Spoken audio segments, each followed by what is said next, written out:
I think again that's goal dependent. So if you wanted, so performance and health are not the same thing. I train for a little bit of both. I don't want to be healthy, I don't want to break myself in here, and I don't want to make myself sick, but I want to perform, I want to compete. I like to compete, that's my fun.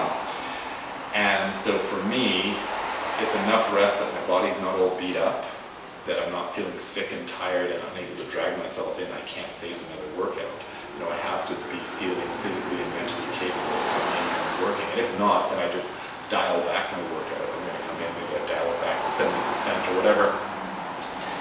However, if I were going to coach you on optimum health, who cares about performance? Who cares that you can do 20 pull-ups in a row? Who cares that you can do ring dips unassisted? And we don't have any performance goals. Probably you want to exercise really, really hard, very intensely for a short duration, and then take the next week and a half off until you feel restless again. If you're feeling restless, get in the gym, burn that off, and then stop doing it. You know, and for me, I'd be training like once every 2 weeks probably. You know, that's basically, I could sit on my ass for 2 weeks quite happily before I felt that urge that I have to. Eventually I will feel that urge, I have to do something, and then I'll go do it, and then I don't feel it again for 2 weeks.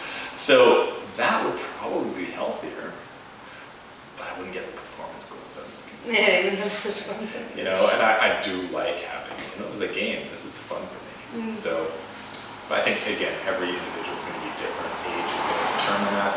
How you eat is going to determine that. Genetics and all those other things. But if you're feeling tired and really sore and not recovering, then you're training too much. You know, little aching, nagging injuries that don't go away, aches and pains that don't go away. But if you're an athlete, you train through those things because you're always going to have them all the time. So I'll see you on 1.5 You're like, I'm happy. yeah. Well, you know, but I honestly, I should qualify that. You know, that is assuming like a low level of activity on a daily basis. So, I mean, like walking or swimming or just light movement, cycling. If you're not doing those things on a daily basis, once every couple weeks is not going to cut it. And that's why people go to gyms and stuff like that. But I really believe you get more health and fitness out of a few intermittent spurts of high intensity activity balanced by daily low level activity. So I think that's very valuable. And that's why we have so many points for the walking in the sunshine and things like that in the challenge, because I think that stuff really matters. Think about us as hunter-gatherers. What did we do? We didn't fight saber-toothed tigers every day, right? Or brain our neighbors over the head, fight for food every day. Most of the time, we walked a lot, many, many miles a day, traveling, foraging, picking food up, traveling from one place to another, from our fishing pole back to the camp. And so we were moving all day, building shelters, but it was low-level activity, it was low-level stress. Then every now and then, there was, oh my God, there's a bear coming, climb up into that tree, and it's heart-pounding, vomiting kind of panic. And then it's over. And then you relax and you sit around a campfire, you sing songs about it, tell jokes about it, do a little bit of dancing.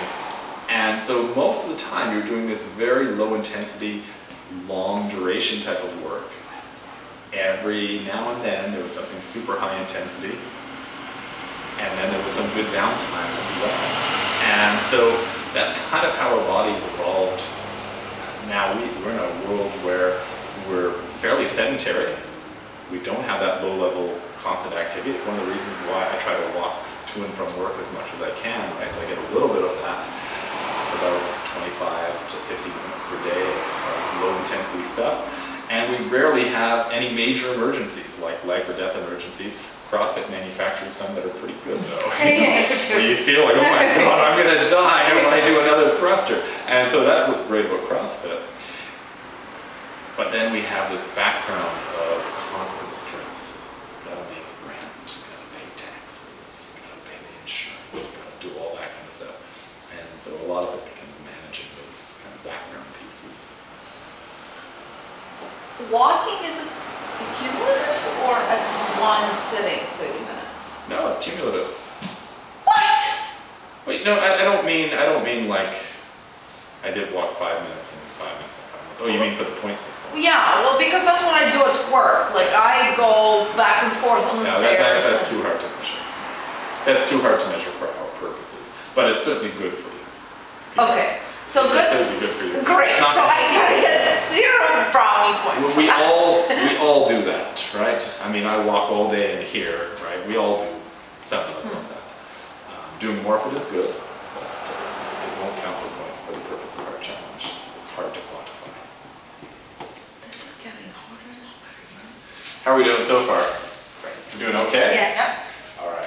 So that's the blood sugar stuff. I really want to get into the quadrants when we're looking at carbohydrates, because some of them enter our bloodstream slowly and some of them enter really quickly. And so it would be really useful to know the difference between the two so you can make good choices when you're at the table. So I'm kind of simple-minded and I like a really simple approach. I need to go back. I'm sorry. Sure. No problem. But you can continue. Yeah, I think you've heard this Yeah, before. I've heard that You've seen several it. So in reality, carbohydrates would fall on a spectrum. So here would be your really high glycemic, so there's like a lot of sugar, and here would be your low GI.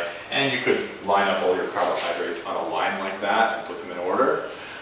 But that's a little bit complex for my brain, right? So I like something simpler. I make a little quadrant chart like this.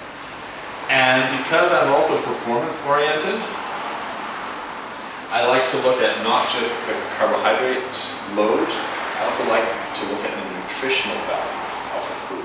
That makes sense?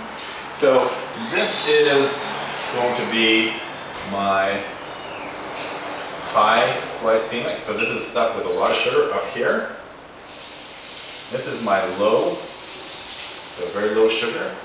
Here's going to be my high nutrition. That's good. This is actually, you know what, let's change the colors so it's really easy. Make it even simpler for my simple brain. Oh, So, don't. high GI is bad.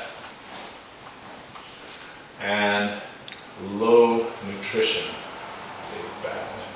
But high nutrition is good and low GI is good. Does that make sense? Bottom left-hand corner is the good one. Yeah, this It's would the be best one.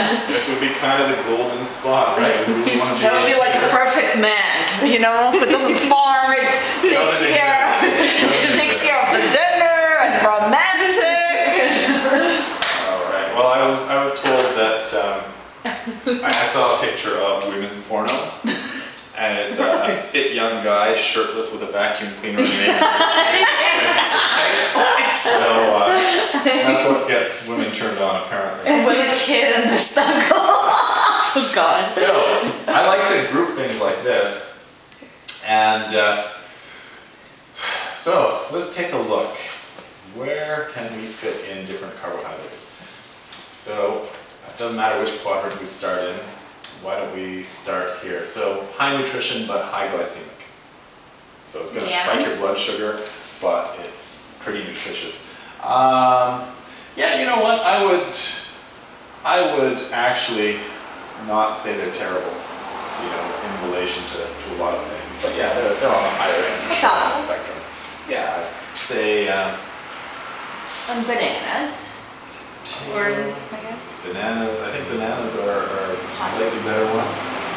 Now, interestingly, corn ends up over here. It's high glycemic, but it's also relatively low nutrition.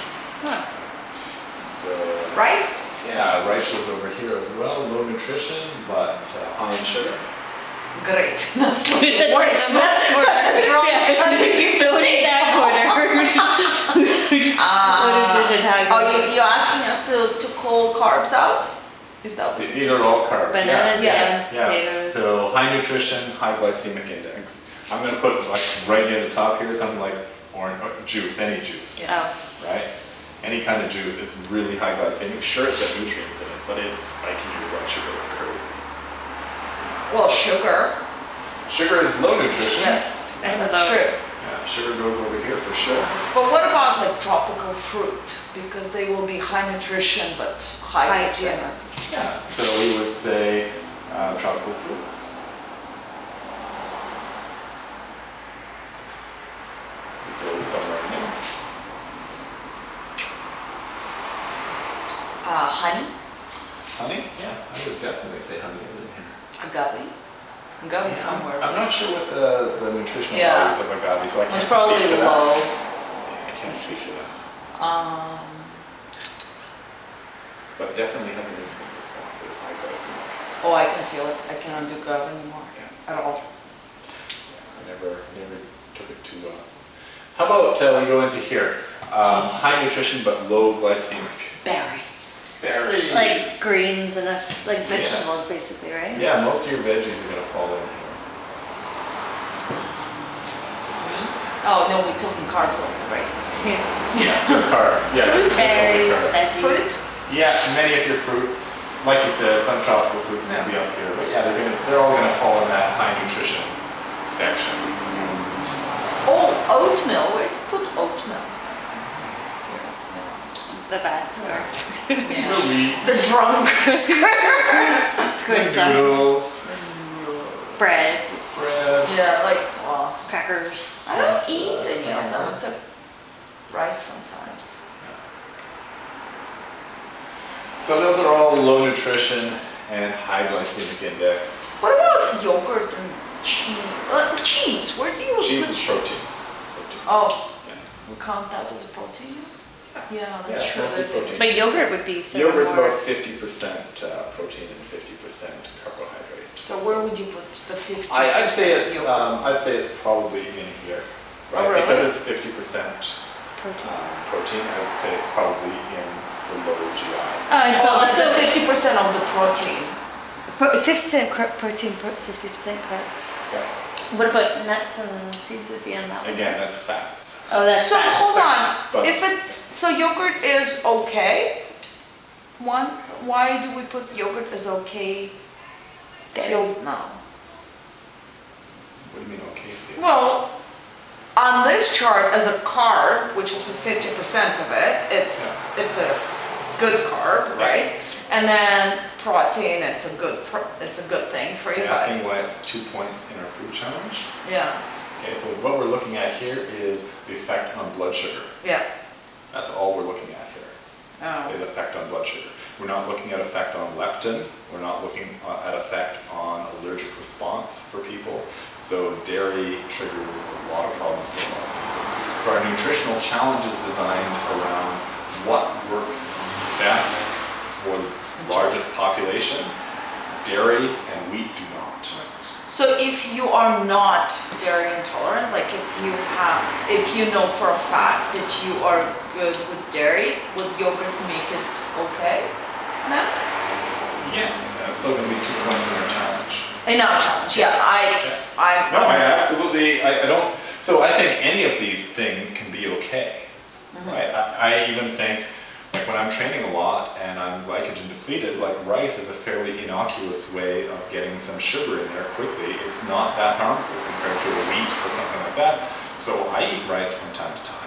You know, so I'm not saying anything is not good. Yeah. I think a lot of people get confused about that with the point system. It's not that something's not good. Or just penalize So us. bananas are 1 point. I've had 2 bananas today. I have them almost every day after every workout for performance fueling, right? I want to get some food in me after I train all the time.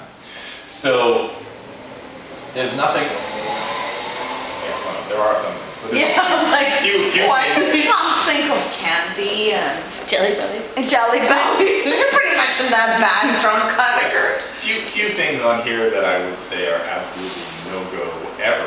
You know, and some people aren't sensitive to wheat. They can probably get away with wheat or oats or whatever that is. But most people are sensitive. Alcohol, wine. Where do you put wine? Yeah, I would put, well, I'd probably put wine over here.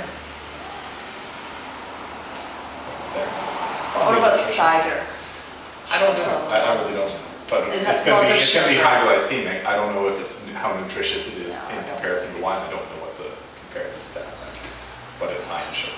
So out of all alcohol, wine would be more advisable.